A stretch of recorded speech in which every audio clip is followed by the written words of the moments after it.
Hi, this is a reading from the Poem of the Man God, Volume 1, Chapter 7.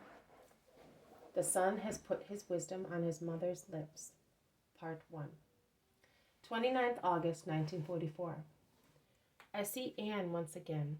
Since yesterday evening I see her thus, sitting at the entrance of the shady pergola, busy at her needlework. She is wearing a gray, sand-colored dress, a very simple one and very wide, probably because of the great heat. At the end of the pergola, the mowers can be seen cutting the hay, but it cannot be first crop hay because the grapes are almost golden colored, and the fruits of a large apple tree are like shiny yellow and red wax. The cornfield is nothing but stubble with poppies waving like tiny flames and stiff and clear cornflowers shaped like stars and as blue as the eastern sky. A little Mary comes forward from the shady pergola. She is already quick and independent. Her short step is steady, and her white sandals do not stumble amongst the pebbles. Her graceful gait already resembles the slightly undulating step of a dove, and she is all white, like a little dove, in her linen dress, which reaches down to her ankles. It is a wide dress curled at the neck by a blue ribbon, and the short sleeves show rosy and plump forearms. She looks like a little angel. Her hair is silky and honey blonde, not very curly, but gracefully wavy, ending in curls. Her eyes are sky blue. Her sweet little face is rosy and smiling. Also the breeze that through her wide sleeves inflates the shoulders of her linen dress helps to give her the appearance of a little angel, having his wings half open, ready to fly. She has in her hands poppies and cornflowers and other flowers that grow in cornfields, but I do not know their names. She is walking, and when she is near her mother, she starts running, shouting joyfully, and like a little dove, she ends her flight against her mother's knees. She has opened them to receive her. Anne has put her needlework aside so that she would not get pricked, and has opened her arms to embrace her. So far yesterday evening. This morning she reappears and continues as follows. Mummy, Mummy.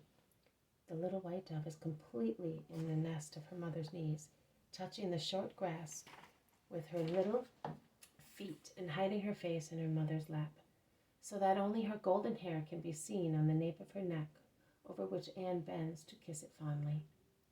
Then she lifts her head and offers her mother flowers. They are all for her mummy, and of each one she tells the story she has invented.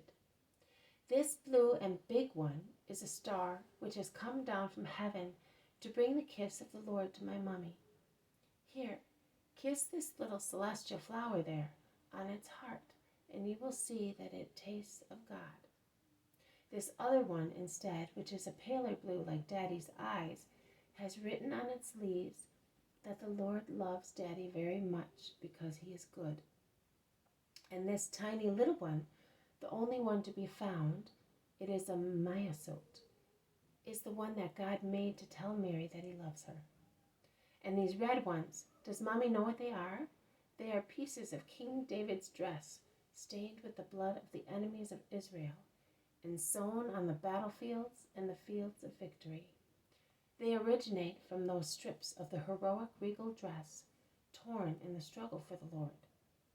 Instead, this white and gentle one that seems to be made with 7 silk cups, looking up to the sky, full of perfumes, and that was growing over there near the spring. Daddy picked it for her amongst the thorns, is made with the dress of Solomon.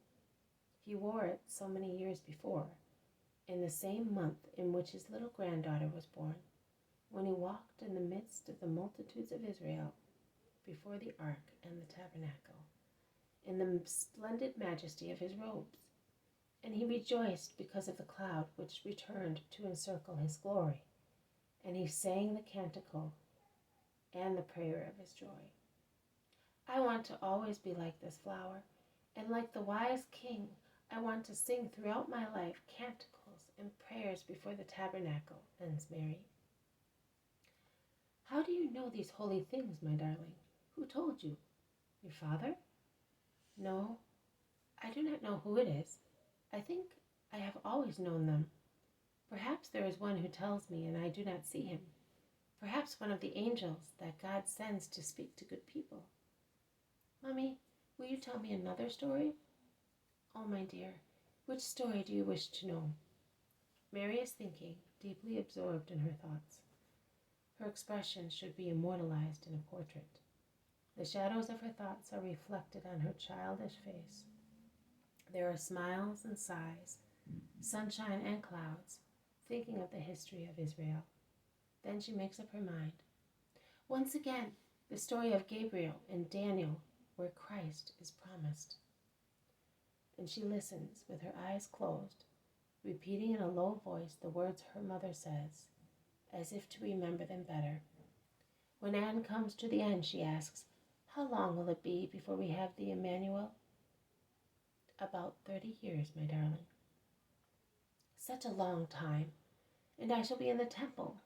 Tell me, if I should pray very hard, so hard, day and night, night and day, and I wanted to belong only to God for all my life, for this purpose, would the Eternal One grant me the grace of sending the Messiah to his people sooner?" "I do not know, my dear. The prophet states 70 weeks. I do not think a prophecy can be wrong. But the Lord is so good," she hastens to add, seeing tears appear on the fair eyelashes of her child. "The Lord is so good that I believe that if you do pray very hard, so hard, he will hear your prayer." A smile appears once more on her little face, which she has lifted up towards her mother, and the rays of the sun, filtering through the vine branches, cause her tears to shine like dewdrops on very thin stems of alpine moss. Then I will pray, and I shall be a virgin for this. But do you know what that means? It means that one does not know human love, but only the love of God. It means that one has no other thought but for the Lord. It means to remain children in the flesh and angels in the heart. It means that one has no eyes but to look at God, and ears to listen to him, and a mouth to praise him, hands to offer oneself as a victim, feet to follow him fast, and a heart and a life to be given to him.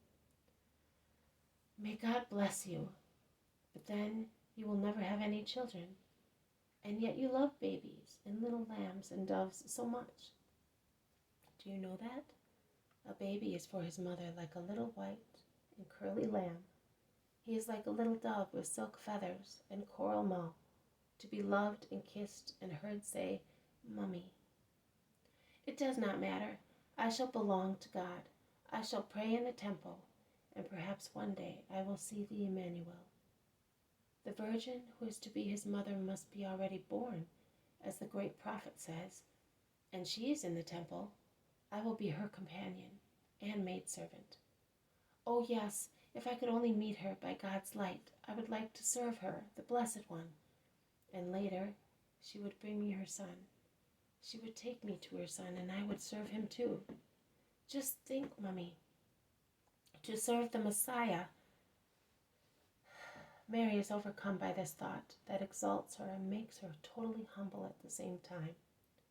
With her hands crossed over her breast and her little head slightly bent forward and flushed with emotion, she is like an infantile reproduction of the Annunciation that I saw.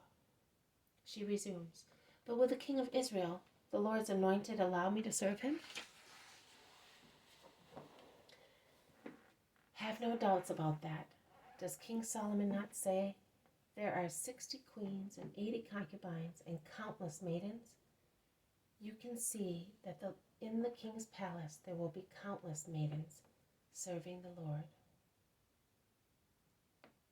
This has been a reading from the poem of the Man God, Volume 1, Chapter 7, Part 1. Thank you for listening. May peace be with you.